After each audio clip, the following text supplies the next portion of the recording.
Sernav Akademiya Jinoloji em sılav û hezkirinê xwe rêdikin ji we re û konferansa we pîroz dikin.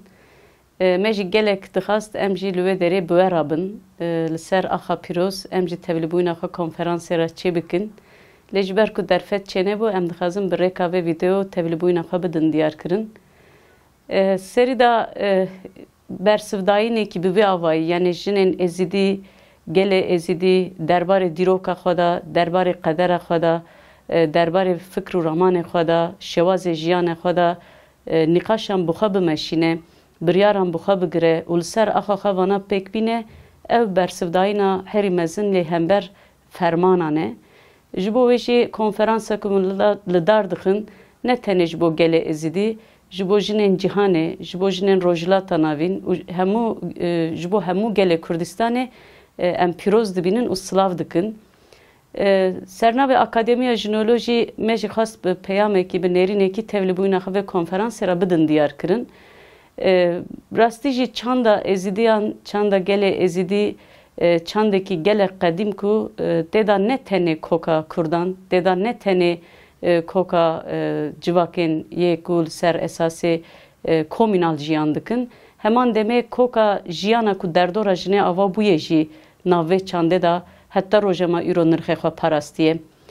Em dizanin ku îro konferansê de jî hûn ê gelek mijaran nîqaş bikin. Em wek Akademiya Jinolojî li ser vê mijarê dema ku me lêkolîna xwe jî kir gelek tiştên balkêş derketin ber çavê me.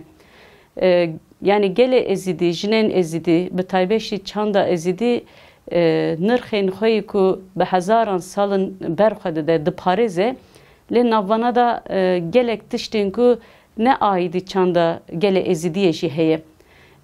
Bi taybetî jî çandên ku li ser esasê jinê piçûk dibîne, laşê jinê dike amûrekî zarokanînê, îradeya jinan nasnak e û tundî li ser jinan pêk tîne, ev bi çanda êzîdiya re gelek bi nakok e. Niha reberapo wek Rönesansa yani vê pêvajoya ku tê jiyan kirin wek Rönesansa gelê êzîdî jî binav kir. Rönesans esas da tê çi wateyê? Rönesans hinekî jî li ser koka xwe bi serdema nûra bi tiştên nû avakirinê de îfade kirin. Gelek car li ser gelê êzîdî fermanên ku çêbûn, destavîtinên ku aliyê derva çêbûn, piranî jî bi çanda kapitalizmê resmaliyetê çêbûn, xastin ku vê çandê li ser koka xwe ne yani bi koka xwe dayîne aliyekî nû ve were avakirin.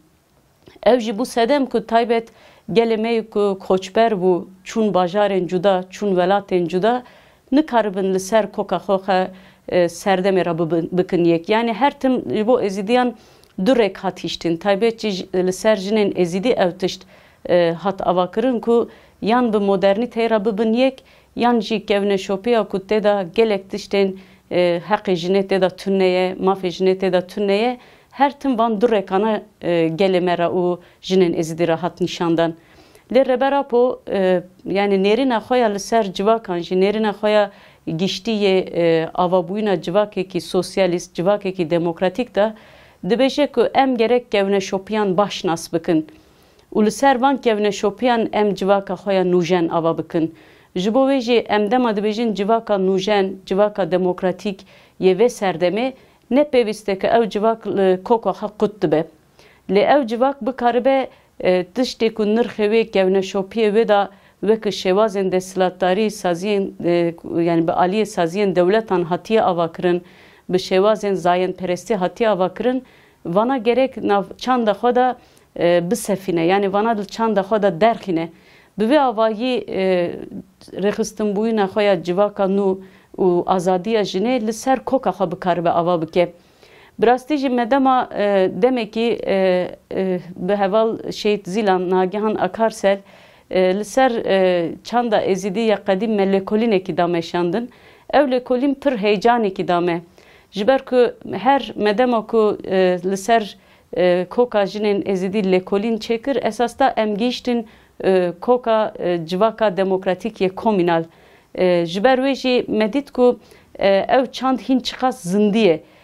Niha xebatê me jinolojî de aliyê zanistî de em dixazin va koka ku bi hezaran salan berxwedaye nasnama jin yê azad avakirine de em çawa wî ne dikaribin bikin binge. Nîqaş û lêkolînê me jî piranî li ser vê mijare ye. Tiştekî din yê balkêş ve lêkolînê de me dît ew bû ku gelek yani rêxistinên xweser, civaka komînal, civaka demokratîk, rêveberiya xweser, pergala parastina jinan, aboriya jinan li ser keda xwe bi hêza xwe avakirin. Li ser van nirxana navcivaka êzîdî de bingehekî gelek mezin heye. Lê ev bingeh ji ber fermanan, ji ber desthilatdariya mêr, ji ber êrîşan gelek ferqa xwe da nîne. Niha tiştê ku dikeve ser milê me hem bi rêbazê tekoşînê, hem bi sazîbûyînê, hem bi parastinê, hem jî aliyê fikir de em gerek van nîqaşê xwe û van sazîbûyîna xwe daha zêdetir bikin. Tiştê herî zêde civaka êzîdî ra û jinên êzîdî ra pêwîst e ew tişt e ji ber ku gelek lîstok li ser civaka êzîdî heye. Civaka êzîdî ger ser koka xwe bikaribe van sazîbûyînan ava bike ve demê ew şewazê parastina nirxê xwe û heman demê jî xwe ji bo civaka demokratîk wekî civaka demokratîk avakirinê de serbingehekî rast dikaribe vana bide diyarkirin.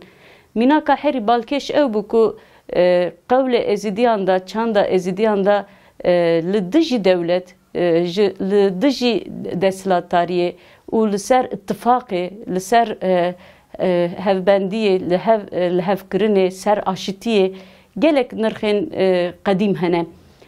Lê van nirxana em roja me îro bi şewaza xweseriya rêxistinbûyîna jinan da, xweseriya şengalê da çawa em dikarin saziyên nû ve bikin yek, ew jî hinekî dibe karê ku fikrî ye. Lê heman demek karekî tekoşînê ye.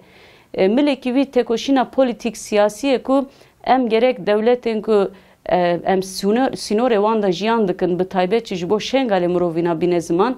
Yani devleta Iraqê da em çiqas bi tekoşînekî demokratîk bidin meşandin ku hem aliyê jinan da hem jî qabûlkirina çanda êzîdî de em hinek gavan bidin avitin.